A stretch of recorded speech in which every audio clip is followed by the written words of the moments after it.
Oke, bismillah. Assalamualaikum warahmatullahi wabarakatuh. Oke, malam ini kita nyampe ke sesi sosialisme. Oke, bismillah ya, dimulai. Coba perhatikan ideologi dunia hari ini. Itu saya mainnya ideologi dari kiri ke kanan. Kiri berarti yang kirimu. Jadi jangan dibalik, kamu gak usah ngadep ikut arahnya ini, tapi kirimu. Jadi ada extreme left, left, center, tengah-tengah yang moderat. Ada sayap kanan. Sayap kanan itu isinya dua. Sayap kanan itu ya konservatif dan reaksionaris. Jadi ada extreme left, extreme kiri kalau di ideologi. Ekstrem kiri itu namanya biasanya disebut kelompok radikal. Disebut radikal, ya radikal itu kadang-kadang kamu artikan mendalam kalau berpikir. Atau kalau sekarang populer, radikal itu aliran keras yang ngamuan.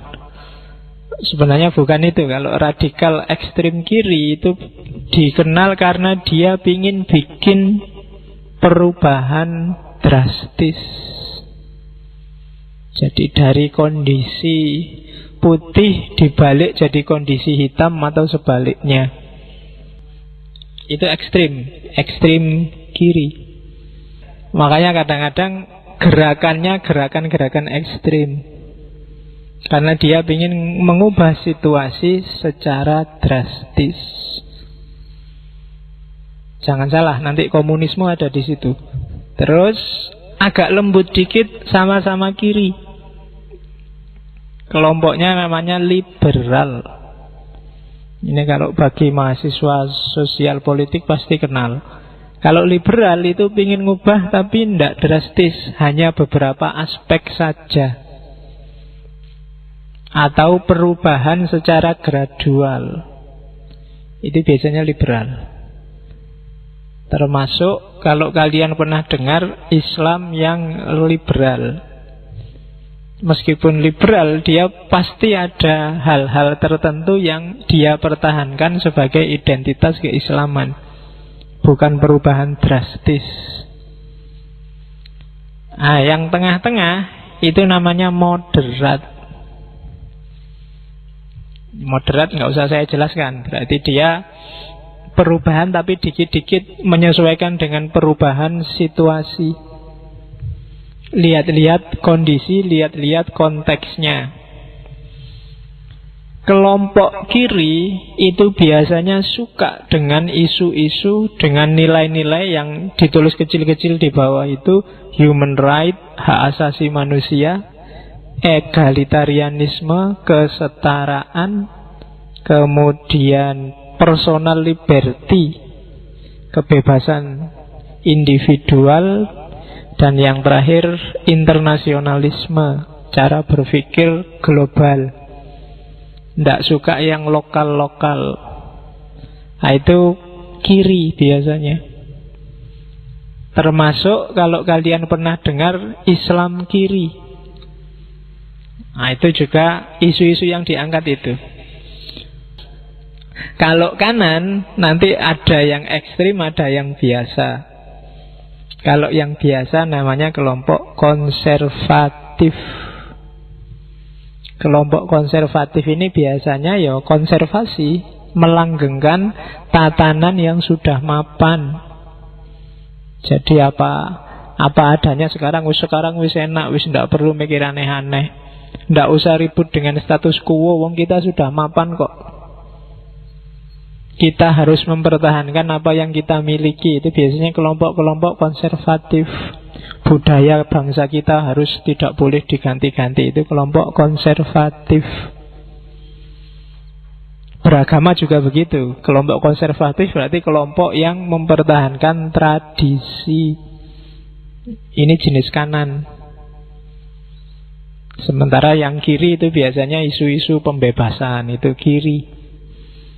Jadi keluar dari kemapanan sekarang. Tapi yang ingin mempertahankan kemapanan hari ini, itu namanya konservatif. Jadi apapun yang terjadi harus dipertahankan. Ya kayak konservasi alam itu kan. Manusia harus mati-matian mempertahankan habitat, misalnya binatang tertentu yang harusnya sudah punah, dipertahankan biar nggak punah. Itu namanya kan dikonservasi. Dihalang-halangi dari perubahan. Itu namanya konservasi. Makanya kadang-kadang orang-orang tua itu kan kamu sebut kelompok konservatif kuno. Biasanya kamu menyebutnya itu. Nah, padahal konservatif itu belum ekstrim. Ada yang lebih ekstrim lagi, yaitu ekstrim kanan. Namanya kelompok reaksionaris. Kelompok reaksioner. Kalau kelompok reaksioner itu tidak sekedar mempertahankan yang sekarang, tapi memimpikan masa lalu. Jadi kamu memimpikan indahnya hidup di masa lalu. Itu reaksioner. Ya kayak tulisan tentang Pak Harto di bak-baknya truk itu kan. Itu sebenarnya gaya reaksioner. Piye kabare le? Penak zamanku toh, itu reaksioner. Membayangkan masa lalu yang indah. Beberapa kelompok yang ingin hidup kayak zaman Nabi lagi, itu reaksioner. Nggak sekedar masa kini tradisi harus dipertahankan, tapi kita harus mengikuti sunnahnya nenek moyang. Itu reaksioner. Meskipun nggak relevan, sekarang nggak pas, harus kita hidup-hidupkan lagi. Nah, itu kelompok reaksioner. Misalnya sekarang kok orang pakai baju, nggak ada yang peduli dengan tradisi ya. Kita harusnya ikut tradisi nenek moyang, pakai baju itu ya.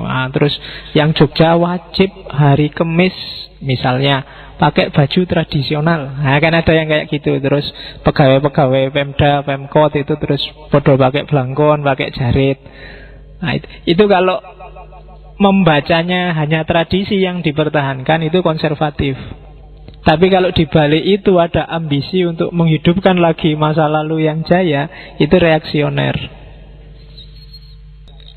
Oke, isu-isunya biasanya property rights, kepemilikan pribadi, elitisme.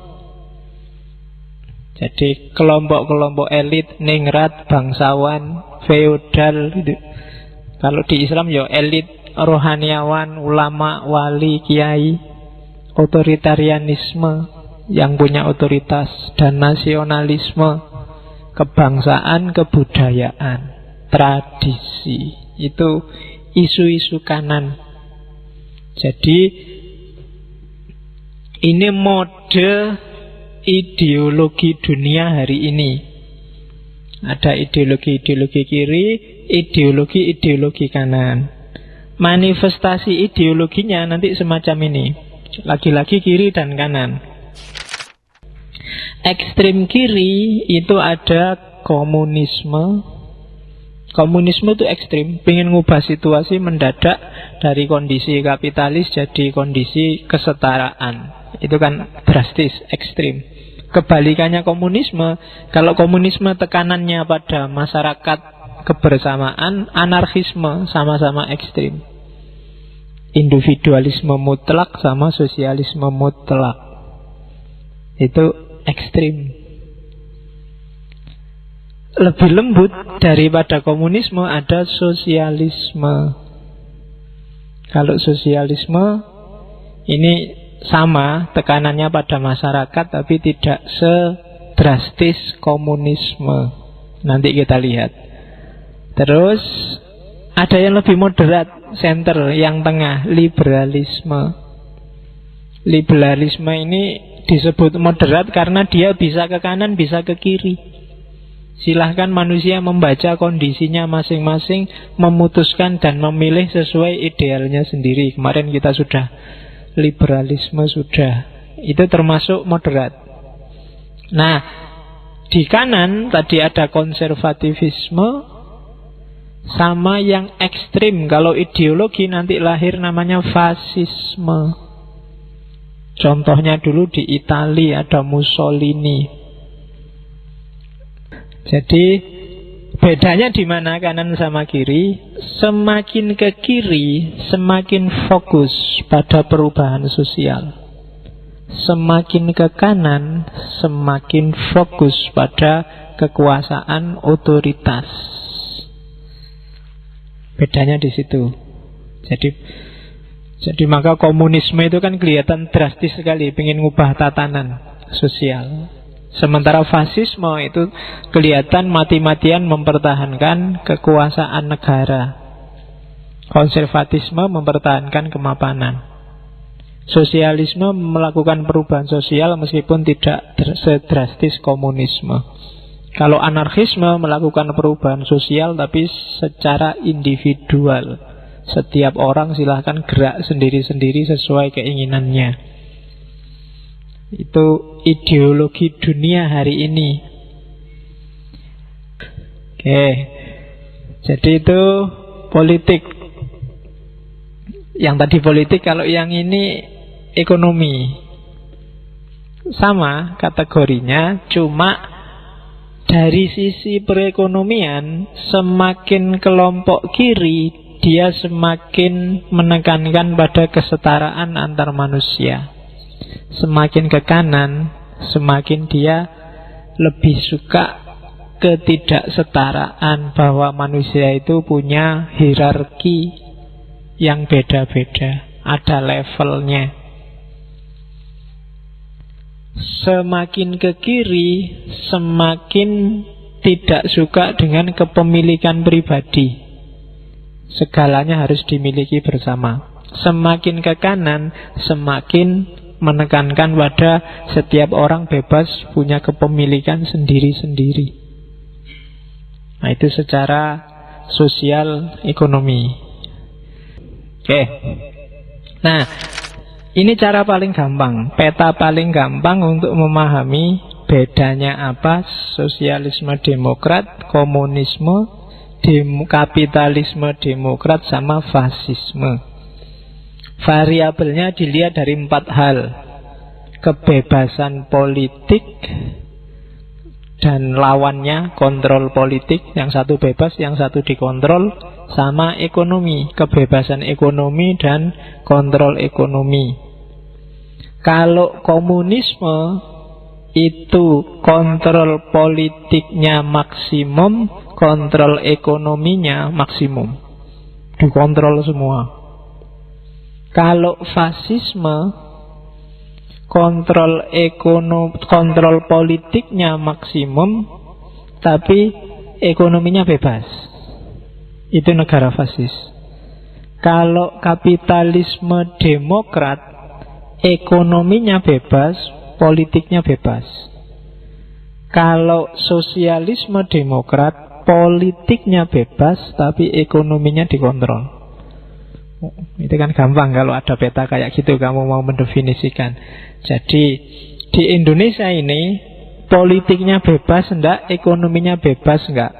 Nah, itu bisa kalian merumuskan ini. Indonesia itu janjane fasis, apa demokrat sosialis, apa demokrat kapitalis, apa komunis. Oke, jadi itu gridnya sebelum masuk ke tema sosialisme, biar kalian gak bingung-bingung. Kita lanjutkan lagi. Baru sekarang kita masuk ke sosialisme. Oke ya, bedakan sosial, sosialis sama sosialisme. Ini biasa, itu definisi semua kemarin. Liberal, liberalis, liberalisme. Sekuler, sekularis, sekularisme, sekularisasi. Kemarin beda-beda juga. Kalau sosial itu berarti ya masyarakat, komunitas, kelompok. Ilmu sosial berarti ilmu tentang masyarakat. Kalau sosialis itu kata sifat orang yang cara berpikirnya, fokusnya hanya kepentingan bersama, kepentingan masyarakatnya, dia disebut sosialis. Itu cirinya. Kalau orang sosialis itu pertimbangannya selalu yang lain. Dan tidak sekedar yang lain, tapi kepentingan bersama. Nah, modus seperti ini mendahulukan kepentingan bersama, kalau dijadikan khitoh, dijadikan garis hidup, maka dia jadi ideologi namanya sosialisme. Kalau kamu bakukan bahwa pokoknya hidupku hanya untuk masyarakat, hidupku hanya untuk orang banyak, maka dia jadi ideologi namanya sosialisme. Jadi kadang-kadang kamu sosialis, tapi mungkin kamu belum masuk ke ranah sosialisme. Sosialisme belum jadi ideologi, belum tertutup. Kadang-kadang individualis juga. Memikirkan kepentingan orang banyak bagus, tapi mikir diri sendiri kan juga boleh, Pak. Berarti masih belum baku sosialismenya. Kalau orang sosialis itu yang dipikir masyarakat banyak. Jadi itu definisi awalnya itu. Alasan lahirnya sosialisme.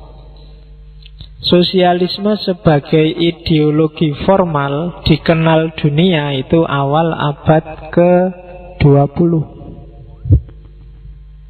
Jadi ketika terjadi revolusi industri. Jadi dunia ini kan pas sekitar abad-abad 15-16, hampir semua gayanya kan masih kerajaan-kerajaan, masih monarki. Dari monarki jatuhnya kerajaan-kerajaan secara umum terus melahirkan feodalisme. Jadi orang yang biasanya bangsawan-bangsawan, ketika kerajaannya runtuh kan dia jadinya punya semacam kekuasaan sendiri kecil-kecil di daerahnya masing-masing. Itu nanti jadi cikal bakal kelompok yang namanya borjuis.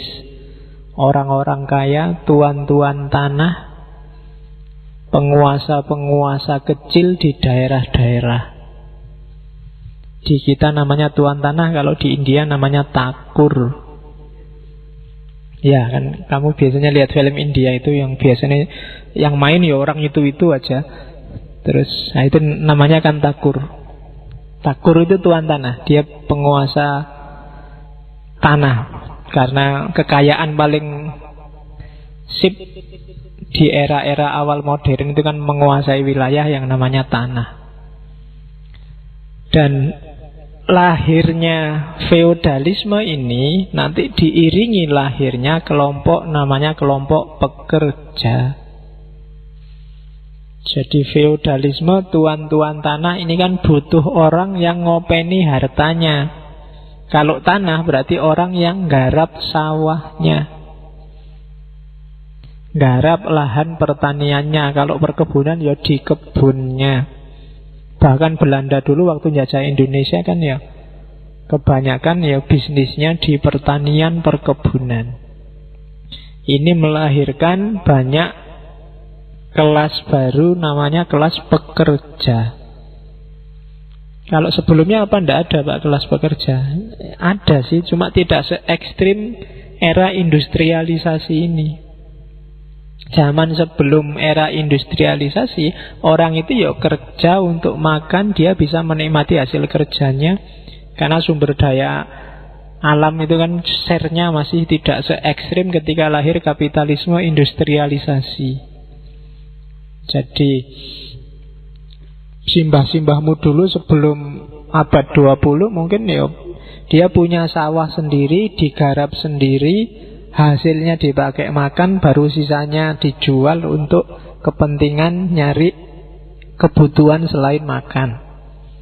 Ketika era feodalisme, tanah-tanah dikuasai tuan tanah, akhirnya nenek moyangmu tidak bisa lagi garap sawah sendiri untuk makan. Dia masih garap sawah, tapi dia tidak menikmati hasilnya.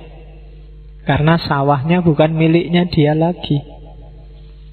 Yang kerja di pabrik juga begitu. Dari pagi sampai malam, sampai sore adanya di pabrik. Itu kan nanti yang dilihat oleh Karl Marx. Berangkat subuh-subuh, pokoknya tidak pernah menikmati matahari. Pulangnya sudah maghrib. Yang kerjaannya ngelinting rokok, ya nontoni rokok, ngelinting terus.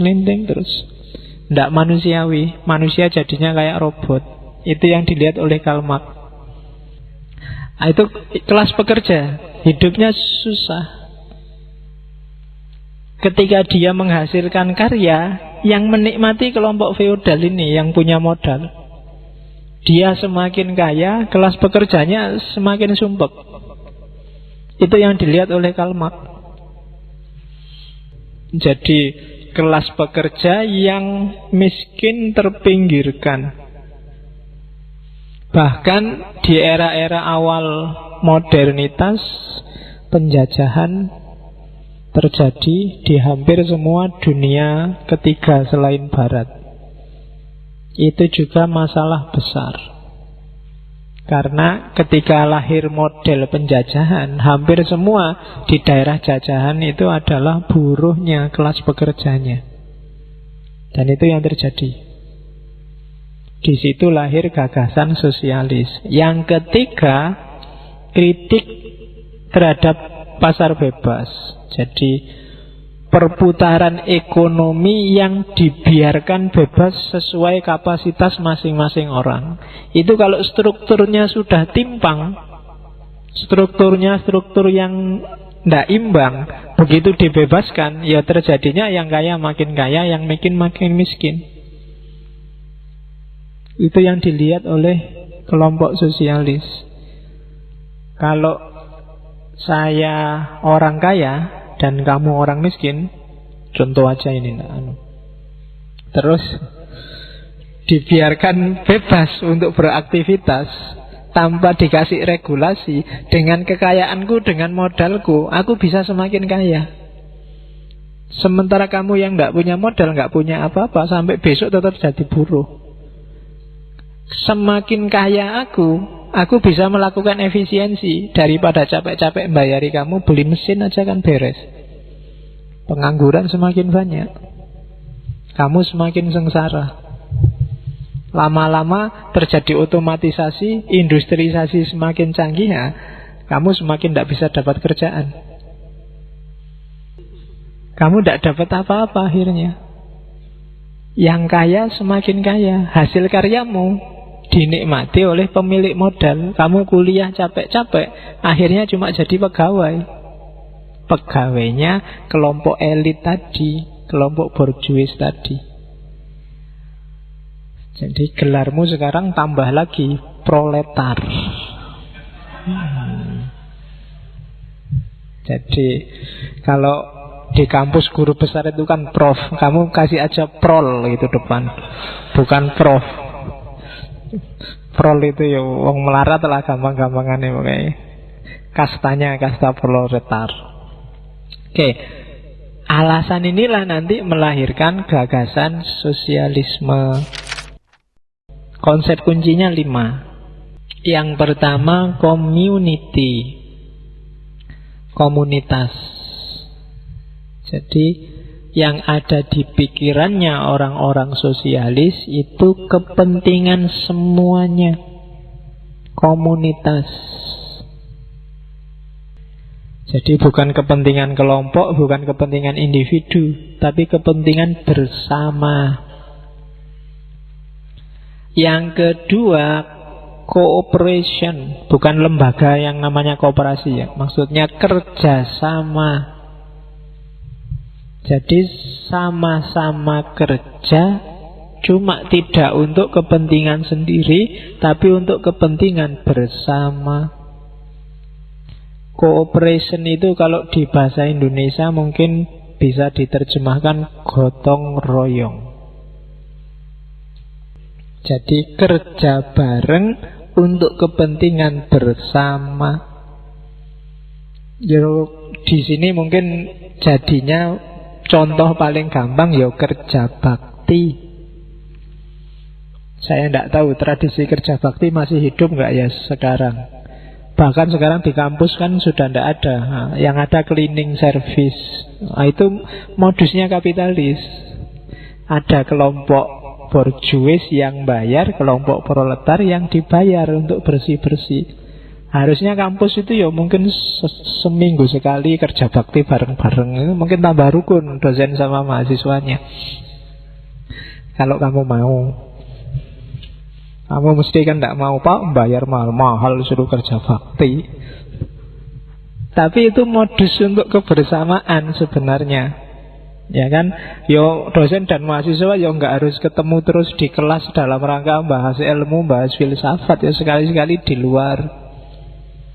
Sekali-sekali mahasiswanya neraktir dosennya nongkrong di angkringan kan tidak apa-apa. Jadi cooperation, kerjasama, keywordnya di situ. Gotong royong, kerja berkarya yang hasilnya untuk kepentingan bersama. Atau ada yang ngopeni biar dia bermanfaat untuk semuanya hasil karyanya. Itu namanya cooperation. Yang ketiga dan empat itu sebenarnya standing, equality dan social class. Equality itu tujuannya, awal kondisinya social class. Di antara keprihatinannya sosialisme itu lahirnya kelas-kelas dalam masyarakat. Ya paling tidak tadi kelas borjuis, kelas proletar itu kan sekat-sekat. Cuma kelas sosial yang diserang di sosialisme adalah buah dari tadi, buah dari sistem ekonomi yang tidak imbang. Akhirnya ada kelompok pemilik modal, ada kelompok pekerja. Dan ini jadi sumber masalah. Maka harus diperjuangkan paling tidak pertama-tama kelas sosial harus dihapus. Setiap orang itu equal. Setiap orang itu setara. Equal itu bukan didefinisikan sim ya, sim iki podo. Tidak, setiap orang tidak sama, macam-macam, cuma dia setara. Kamu dan aku itu pasti beda. Setiap orang punya keunikan sendiri-sendiri, cuma kita setara. Ada yang pinter, ada yang jenius, ada yang biasa-biasa, ada yang bodoh. Itu kan atribut. Tapi secara kemanusiaan kita sama, podo-podo menungsani, melihat manusia dan sesamanya sebagai setara. Dan yang kelima, sumber masalah yang diserang adalah common ownership. Private ownership sebaiknya dipertimbangkan lagi. Sekarang segalanya dimiliki bersama. Jangan dinikmati oleh segelintir orang. Kalau Indonesia punya tambang emas, itu harus dinikmati bareng-bareng. Jangan hanya satu perusahaan, jangan hanya satu grup. Kalau Indonesia punya kilang minyak, harus dikuasai negara, dinikmati bareng-bareng. Dan distribusinya harus rata. Nggak boleh kelompok A menikmati 80%, yang B hanya menikmati 20%. Kalau terjadi kayak gini ya pasti suatu ketika akan pecah konflik. Jadi common ownership. Oke. Terus jenisnya sosialisme ada 3. Yang paling kuno sebelum Karl Marx itu sosialisme utopis. Setelah itu Karl Marx dan kawan-kawan namanya sosialisme yang revolusioner, komunisme. Setelah itu belakangan muncul sosialisme evolusioner, atau kadang disebut sosialisme demokrat, atau kadang disebut gradualisme. Jadi ada yang utopis, ada yang revolusioner, ada yang evolusioner. Evolusi. Jadi ada yang hanya mimpi, apa ia bisa terwujud. Ada yang revolusi, ingin segera ganti. Ada yang ganti pelan-pelan. Evolusi. Kita lihat satu-satu. Yang utopis ini yang muncul paling awal. Sebenarnya yang ngasih julukan utopis ini Karl Marx. Karena bagi Karl Marx gagasan-gagasan sosialisme awal itu cuma kayak orang ngimpi. Bagus, luar biasa, ideal. Tapi prakteknya bagaimana masih bingung. Oke.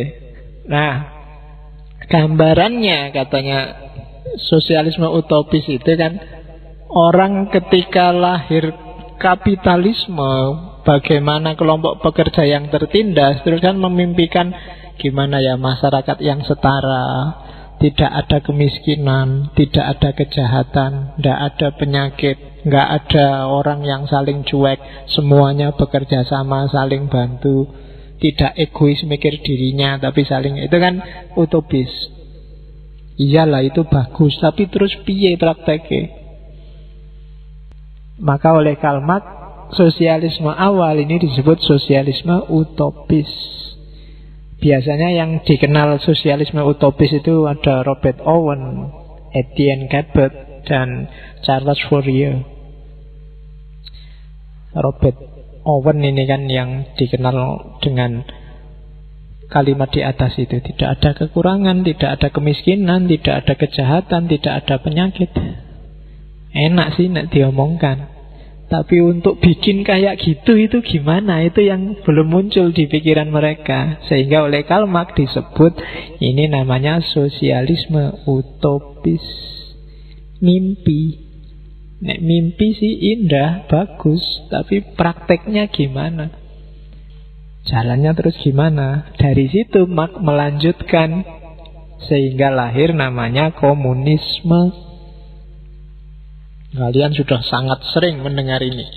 Tak loncati yang ini, kita lihat. Komunisme diawali dari kritiknya Marx pada kapitalisme. Kayak gimana sih kritiknya Marx pada kapitalisme itu? Ini loh.